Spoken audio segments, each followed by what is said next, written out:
ॐ भद्रं कर्णेभिः शृणुयाम देवाः भद्रं पश्येमाक्षभिर्यजत्राः स्थिरैरङ्गैस्तुष्टुवागुंसस्तनूभिः व्यशेम देवहितं यदायुः स्वस्ति न इन्द्रो वृद्धश्रवाः स्वस्ति नः पूषा विश्ववेदाः स्वस्ति नस्तार्क्ष्यो अरिष्टनेमिः स्वस्ति नो बृहस्पतिर्दधातु।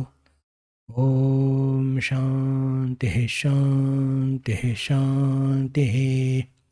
ॐ आप्यायन्तु ममाङ्गानि वाक्प्राणः चक्षुश्रोत्रमथो बलमिन्द्रियाणि च सर्वाणि सर्वं ब्रह्मोपनिषदं माहं ब्रह्म निराकुर्यां मा ब्रह्म निराकरोद निराकरणमस्तु निराकरणं मेस्तु तदात्मनियनिरते उपनिषत्सु धर्मास्ते मयि सन्तु ते मयि सन्तु। ॐ शान्तिः शान्तिः शान्तिः। स्थापकाय च धर्मस्य सर्वधर्मस्वरूपिणे अवतारवरिष्ठाय रामकृष्णाय ते नमः।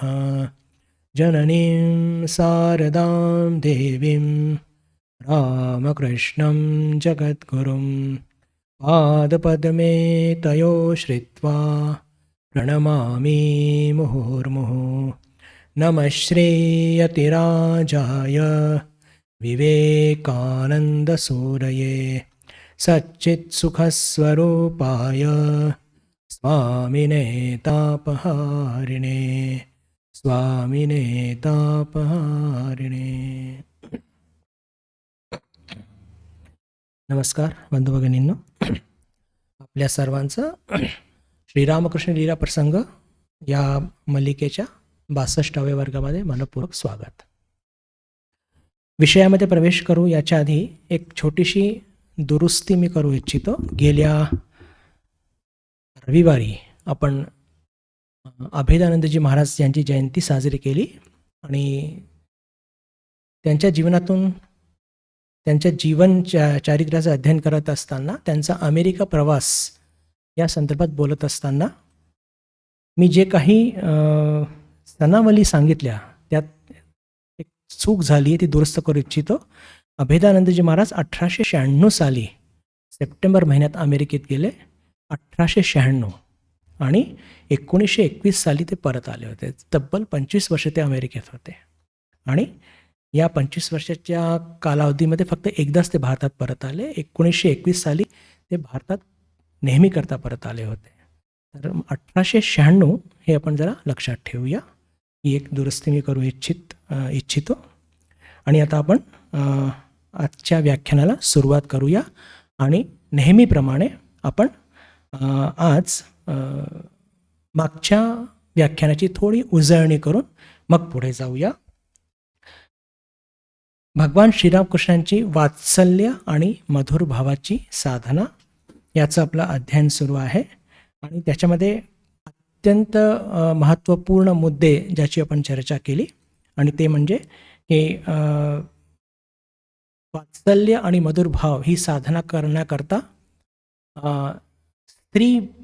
स्त्रियोचित भाव हे असणं फारच म्हणजे म्हणतो की अपेक्षित आहे। आणि ते कसं ठाकूरांमध्ये एकदम बिलकुल उपजत वृत्ती त्यांच्यामध्ये ती होती याची पण चर्चा केली। ठाकूरांच्या वैष्णवमताप्रमाणे साधना करण्याची ही इच्छा कुठून झाली तर भरी ब्राह्मणी त्या स्वतः वैष्णव होत्या, ठाकूर स्वतः वैष्णव परिवारातले होते, हे अशा काही कारणे त्याची चर्चा केली।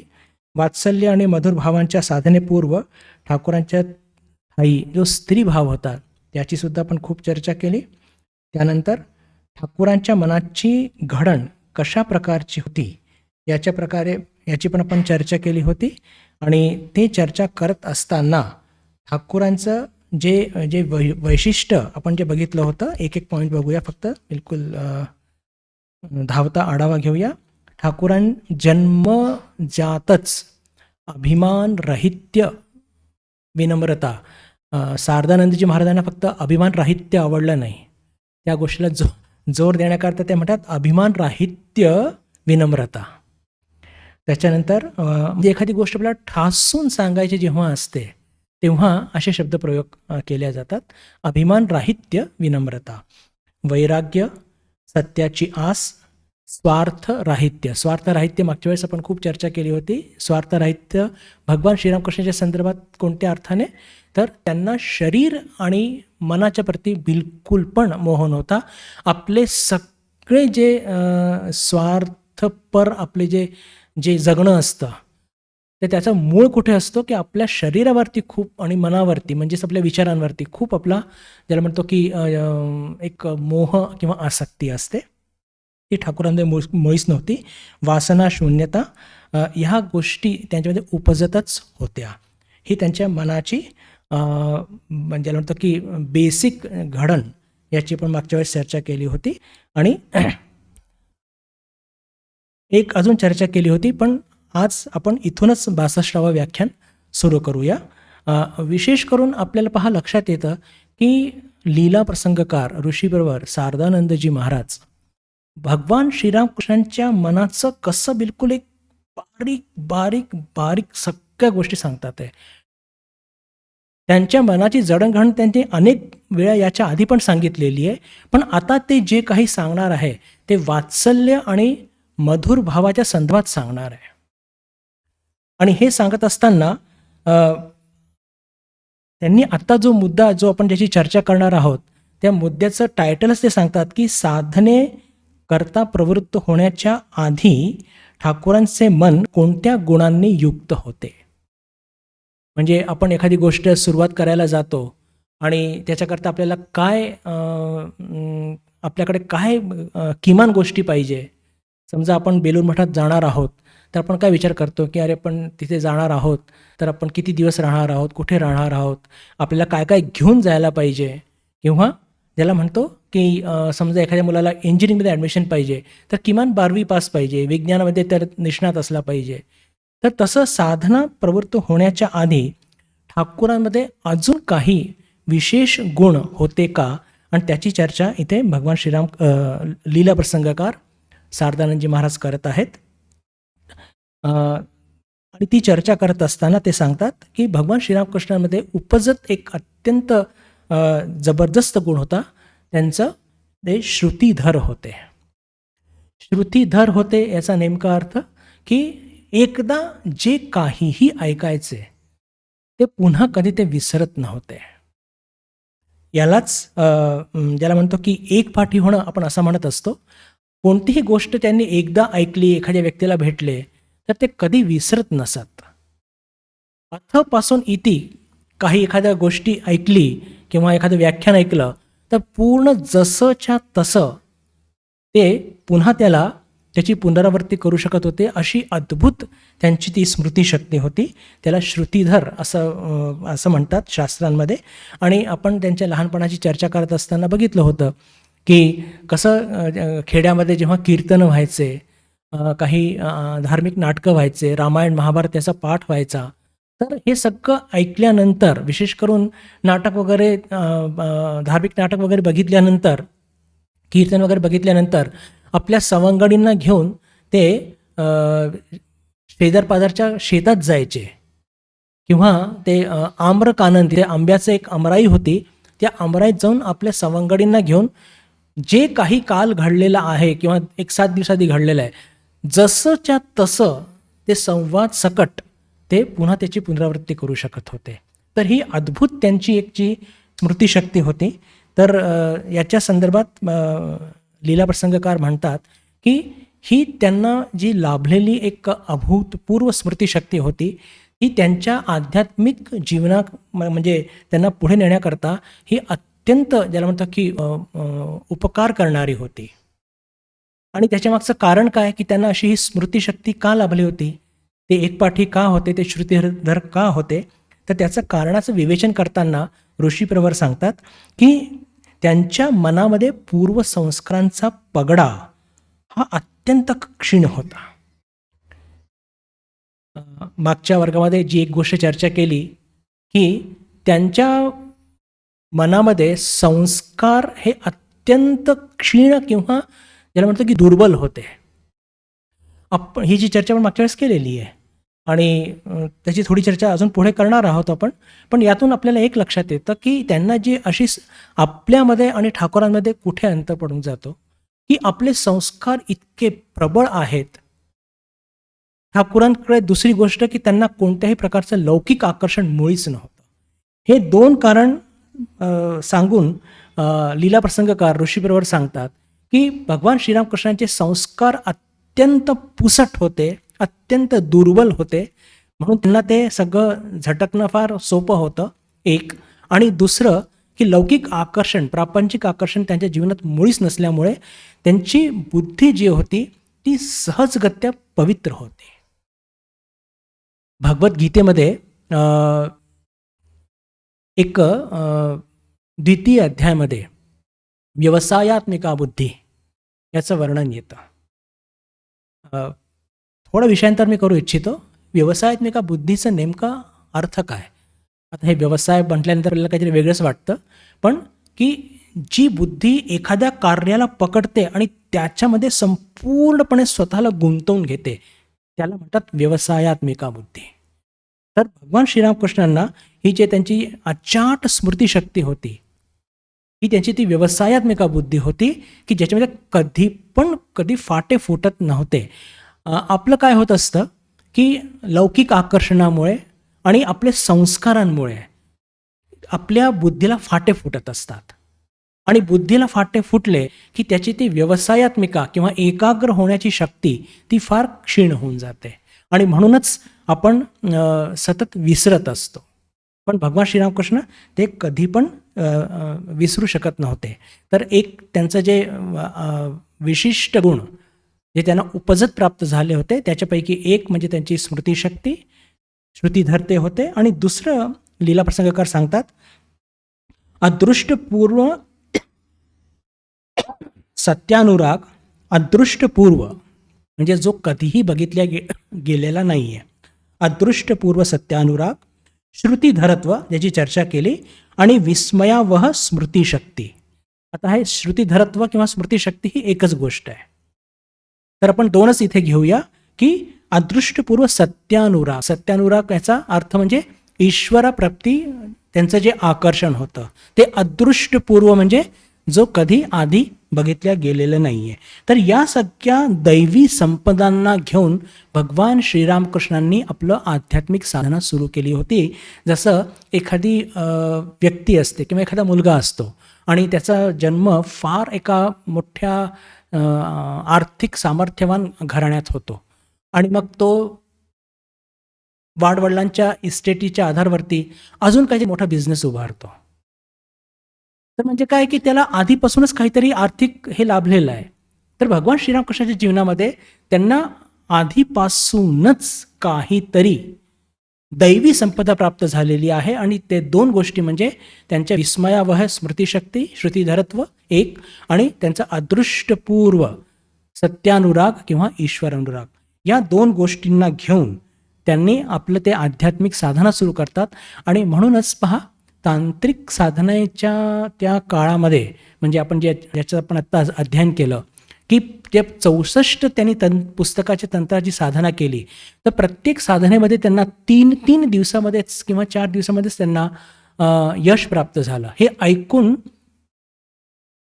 लीला प्रसंगकार म्हणतात की आपल्याला आश्चर्य वाटतं. म्हणजे ते म्हणतात की आम्हाला तेव्हा आश्चर्य वाटलं होतं, पण ठाकूरांनी देह सोडल्यानंतर जेव्हा त्यांच्या मनाचं अध्ययन केल्यानंतर आम्हाला हे लक्षात येतं की त्यांचे जे गुण होते की त्यांचं अदृष्टपूर्व ईश्वरानुराग एक आणि दुसरं त्यांची श्रुतिधरत्व, याच्यामुळे त्यांना या सगळ्या साधनांमध्ये यश प्राप्त झालं. त्यात फार काही आश्चर्य करण्यासारखं नाही, कारण की इतकं एक जबरदस्त ज्याला म्हणतो की त्यांच्याकडे दैवी संपदा त्यांना प्राप्त होती. तर त्याच्या आधारवरती त्यांना हे सगळं यश लाभलं. आता आपली चर्चा जर करूया बंधू भगिनींनो, तर अशा प्रकारची अचाट स्मृतिशक्ती आणि अशा प्रकारचा हा अदृश्यपूर्व ईश्वरानुराग जे की भगवान श्रीरामकृष्णांना उपजत प्राप्त होतं, आपल्याला स्वप्रयत्नाने प्राप्त करायचं आहे. त्याच्यानंतर कुठे आपल्या साधनेला योग्य ती दिशा आणि योग्य ते फळ प्राप्त होईल.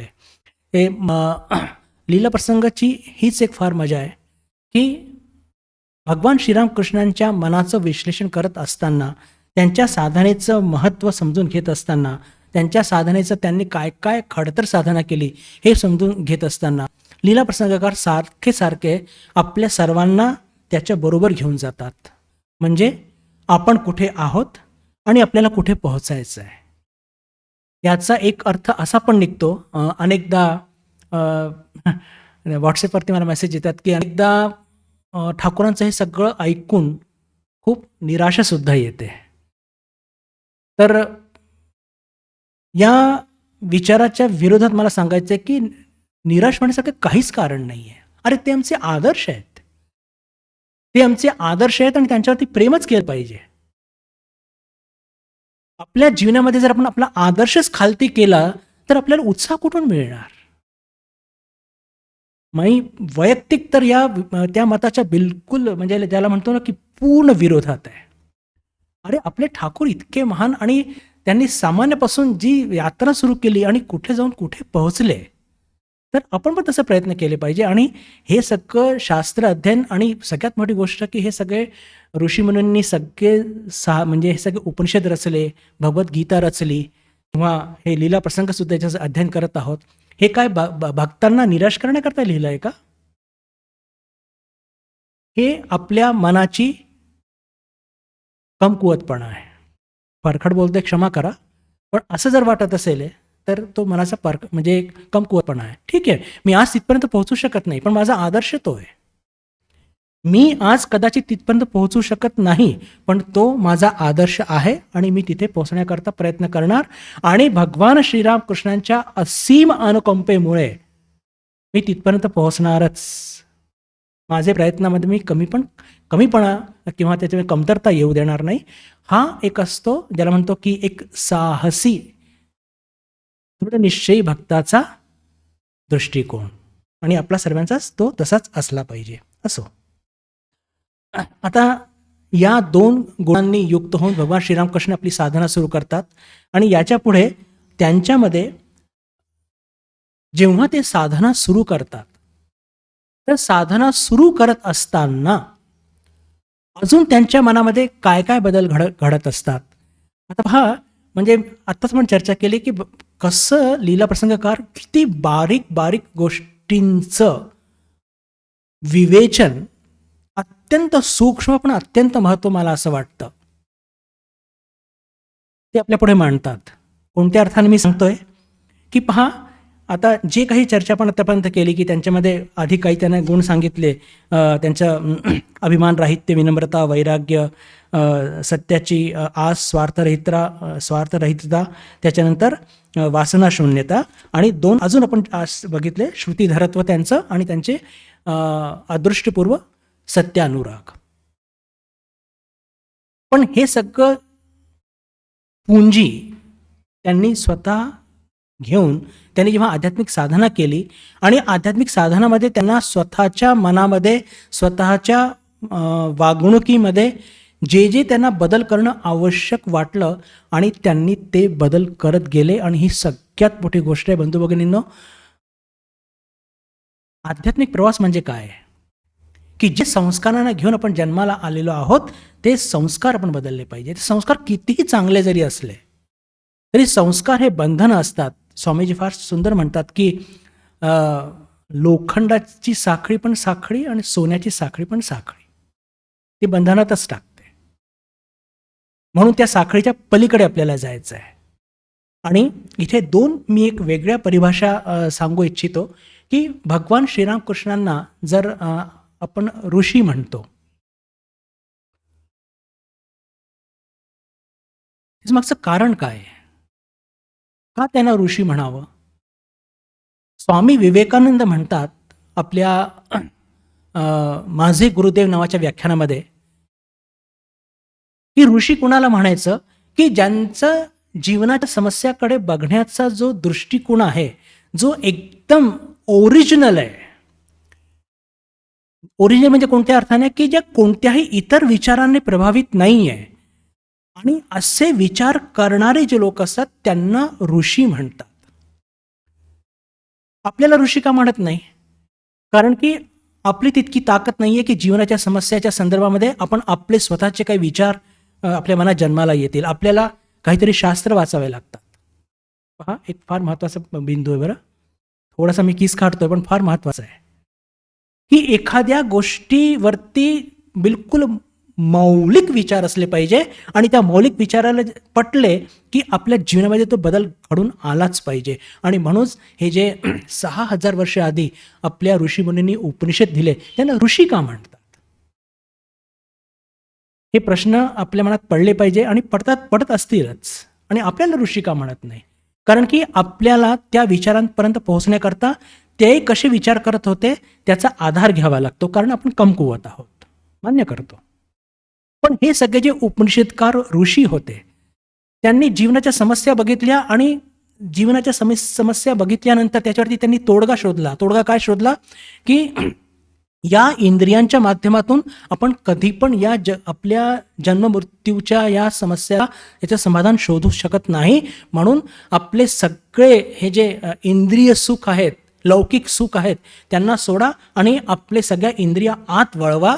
खरं सुख आत आहेत. तर याला म्हणतात ओरिजिनल थिंकिंग. आणि त्यांनी जीवन बदलले स्वतःचे. त्यांनी सगळं लौकिक सुखाचा त्याग केला. ते जंगलात गेले, स्वतःच्या मनाचं अध्ययन केलं आणि त्या अध्ययनातून त्यांना ब्रह्मज्ञान प्राप्त झालं आणि आपल्याला उपनिषद प्राप्त झाले. म्हणून त्यांना ऋषी म्हणतात. जे लोक जीवनाच्या म्हणजे कोणत्याही प्रकारचा आधार न घेता स्वतःच्या मनाचं अध्ययन करून किंवा स्वतःच्या वैचारिक पद्धतीने विचार करून आणि जे जीवनाच्या समस्या सोडवतात, आणि समस्या सोडवतात म्हणजे तात्पुरत्या नव्हे बरं, नेहमी करता, त्यांना ऋषी म्हणतात. ठाकूरांचं काय वाक्य होतं ते, माय मास्टर, माझी विनंती सगळ्यांना वाचा, सारखं वाचा, तेव्हा खरंच कळतील की आपले ठाकूर काय होते. एकच वाक्य घेऊन स्वामीजी म्हणतात की ठाकूरांना एकच वाक्य म्हणजे एकच विचार सतवायचा. जगन्मातेच्या पुढे जेव्हा ते उभे राहायचे ते म्हणायचे की या मूर्तीच्या मागे काही सत्य आहे का, की नुसती मूर्तीच आहे? हे पहा, उपनिषदाचे सत्य पण ठाकूरांनी वेगळ्या पद्धतीने मांडले, जी पद्धत आपल्याकरता रुचकर असेल. याला म्हणतात, आता त्याच गोष्टीला म्हणतात याला डिव्हाइन प्रोव्हिडन्स, दिव्य लीला. की ही जी आई तू काय फक्त पाषाण प्रतिमा आहे, की हिच्या मागे काहीतरी सत्य आहे आणि आई जर तू आहे तर तू मला दिस. इथून भगवान श्रीरामकृष्णाचा तो प्रवास, आध्यात्मिक प्रवास सुरू होतो. आणि मग ते विचार करतात की आईला जर प्राप्त करायचं असेल तर आईला प्राप्त करण्याकरता, आईचं दर्शन घडवून घेण्याकरता जे जे रस्त्यामध्ये अडथळे येतील ते सगळे कापायचे, ते सगळं सोडायचे. आणि इथे पुन्हा स्वामी विवेकानंदांचं एक वाक्य, मागच्या वेळेस मी त्याचा उद्गार केला होता पण प्रसंग आहे म्हणून पुन्हा आज उद्गार करतो. इन्स्पायर टॉक्समध्ये स्वामीजी एका ठिकाणी म्हणतात की until you are ready to change any minute you can not see the God, you cannot see the light. क्षमा करा. जोपर्यंत तुम्ही स्वतःमध्ये बदल आणू इच्छित नसता तोपर्यंत तुम्हाला तो दिव्य प्रकाश कधी लाभणार नाही. आणि इथेच ठाकूरांचं, माताजींचं वैशिष्ट्य दिसून येतं की जेव्हा त्यांच्या मनात हा प्रश्न उद्भवला, ऋषीची परिभाषा आपण बघितली की एकदम ओरिजिनल थिंकिंग, की या प्रतिमेच्या मागे काही आहे का, आणि आई जर तू काय फक्त पाषाण आहे की तुझ्या मागे काही सत्य आहे, आणि ते जाणून घ्यायचं जर असेल तर मला या गोष्टी सोडाव्या लागतील. आणि त्यांनी आपल्या जीवनात तो बदल आणला, आपले ते संस्कार बदलले. त्याच्याकरता त्यांना कितीही त्रास झाला असेल तो सहन केला, म्हणजेच बदलण्याची ताकद त्यांच्यामध्ये होती. म्हणून त्यांना जगन्मातेने दर्शन दिलं. तर म्हणण्याचा अर्थ काय, आध्यात्मिक प्रवास जर म्हटला म्हणजे काय, सतत बदल आणणे, सतत स्वतःमध्ये बदल आणणे. म्हणजेच बदल आणणे म्हणजे काय, आतापर्यंत आपण खरं बोलत होतो, आता खोटं बोलायचं, हा बदल का नव्हे. जे काही आपले मॉरल प्रिन्सिपल्स आहेत ते तसेच राहतील, पण ते अजून सूक्ष्म सूक्ष्म होत जातील, अजून सूक्ष्म सूक्ष्म होत जातील. आणि त्यातून आपल्याला काय करायचं आहे की ठाकूर महास्वामींचं जीवन, त्यांच्या शिकवणीचं सारखं सारखं अध्ययन करून आपण कसं त्यांच्या जवळ त्यांनी जे काही तत्व मांडलेले आहेत, ज्या परंपरा लावलेल्या आहेत, त्या परंपरावरती कसं आपण जास्त घट्ट त्याला चिकटून आणि आपण कसं त्यांच्या जवळ जाऊ शकतो, हा बदल आपल्याला अपेक्षित आहे. तर दोन परिभाषा आपण आज बघितल्या बंधू भगिनींना. एक तो ऋषी म्हणजे जे एकदम ओरिजिनली थिंक करतात, विचार करतात, एक. आणि दुसरं की आपल्याला अध्यात्माचा प्रवास म्हणजे आपल्यामध्ये सतत बदल घडून आणणे, म्हणजेच तो आध्यात्मिक प्रवास. आणि ठाकूरांनी, स्वामीजींनी सांगितलं की ठाकूरांनी तो कसा घडवून आणला. तर विषय आपला निघाला होता की ठाकूरांनी हे काही गुण त्यांच्यामध्ये उपजत होते, त्यातून त्यांनी आध्यात्मिक प्रवास सुरू केला. आणि त्यानंतर त्यांच्या साधनेच्या दरम्यान त्यांना जेव्हा हे लक्षात आलं की आईचं दर्शन जर मला घडून घ्यायचं आहे तर माझ्यामध्ये काहीतरी बदल करून घ्यावा लागेल. आणि ते बदल कोणते कोणते होते, तर सगळ्यात पहिलं की त्यांच्या लक्षात आलं की जीवनामध्ये जर संचय वृत्ती असेल किंवा पैसा असेल तर मनुष्य ईश्वरावरती निर्भरशील नसतो, तो पैशावरती असतो. पहा कसा बदल आणि कसा विचार, ओरिजिनल थिंकिंग, ऋषी, हे सगळं लक्षात घ्या. आणि हे आपला पण अनुभव आहे की जेव्हा आपल्याकडे गाठीशी काहीतरी असतं मस्तपैकी, आपण फार निश्चिंत असतो. आणि हे त्यांच्या लक्षात आलं आणि त्यांनी लक्षात आल्याबरोबर त्यांनी ते बदललं. त्याचं कारण काय सांगतात ऋषीबरोबर की त्यांची एकतर ईश्वर अनुराग इतका जबरदस्त होता, ते हे लक्षात आल्याबरोबर माती टाका, टाका माती असा विचार केला. आणि हे पैशावरती अवलंबून राहण्याचे जे आपल्या अंतःस्थळामध्ये असलेले संस्कार, त्यांनी ते सारखं सारखं माती टाका, टाका माती असं करून गंगेत ते नाणे विसर्जित केले अनेक वेळा. आणि ते जरी त्यांच्याजवळ ते संस्कार फार क्षीण जरी होते, पण ते त्यांनी संस्कार नेहमी करता घालवले. जे धडा आपल्याला घ्यायचा आहे म्हणजे की ते बदल आणायला प्रस्तुत होते आणि त्यांनी तो बदल घडवून आणला. तर हेच गोष्टी म्हणजे पहा, ऋषी प्रवरांनी किती सूक्ष्म विचार केला आहे की काही गुण उपजत होते, पण साधना करत असताना त्यांना जे जे बदल स्वतःमध्ये घडून आणले पाहिजे हे वाटलं, तर त्यांनी लागलीच ते घडवून आणले. हे फार महत्त्वाचं आहे आजच्या या व्याख्यानामध्ये. दुसरं, जरी त्यांच्याकडे उपजत अभिमान राहित्य होतं, अभिमान राहित्य विनम्रता होती, तरी सुद्धा त्यांना कुठेतरी असं वाटत होतं की नाही, मी या जगामध्ये कोणापेक्षाही श्रेष्ठ नाही, कोणत्याही मापदंडामध्ये. आणि ही गोष्ट आपल्या मनावरती दृढपणे बिंबवण्याकरता त्यांनी अस्वच्छ जागा म्हणजे शौच ही सारखी सारखी जाऊन, त्यावेळेस त्यांचे ते लांब लांब केश झालेले होते, जटा झाल्या होत्या, त्या जटेने ती जागा सारखी सारखी स्वच्छ करायचे आणि म्हणायचे की आई, मी कोणापेक्षाही श्रेष्ठ नाही, मी कोणापेक्षाही श्रेष्ठ नाही. जिथे जिथे त्यांना असं वाटत होतं की या गोष्टी मला माझ्या आध्यात्मिक जीवनामध्ये किंवा जगन्मातेच्या दर्शन प्राप्त करण्यामध्ये मला अडथळा निर्माण करत आहेत, त्या गोष्टीला पहा त्यांनी कसं कापलं आणि स्वतःमध्ये बदल घडवून आणला. हे पुन्हा हा दुसरा पॉइंट. तिसरा अतिशय महत्त्वाचा की आपण सर्वे जगन्मातेची संतान आहोत. आणि शास्त्र पण सांगतं, स्त्रिय समस्ता सकला जगत्सु, की प्रत्येक स्त्रीमध्ये त्या जगन्मातेचंच एक अंश आहे. जर प्रत्येक स्त्रीमध्ये जर जगन्मातेचा अंश आहे तर त्या प्रत्येक स्त्रीला कोणत्या दृष्टीने बघण्याची आवश्यकता आहे हे त्यांना लक्षात आल्याबरोबर त्यांच्या मनातील सगळ्या प्रकारच्या कुविचार हे त्यांनी नेहमी करता पुसण्याचे प्रयत्न केले. आणि टोक इथपर्यंत गाठला की आपल्या माताजींची पूजा साक्षात त्रिपुरा सुंदरी म्हणून त्यांची पूजा केली. जेव्हा जेव्हा म्हणजे हे 3 पॉइंट हे सांगतात ऋषीप्रवर शारदानंदजी महाराज. हे 3 पॉइंट सांगून ते काय आपल्याला सांगू इच्छित आहेत, की जरी इतक्या उपजत दैवी संपदा घेऊन जन्माला आले भगवान श्रीराम कृष्ण, पण साधना करत असताना त्यांना जेव्हा असं वाटलं की मला इथे इथे बदल करून घेण्याची आवश्यकता आहे, तर तेव्हा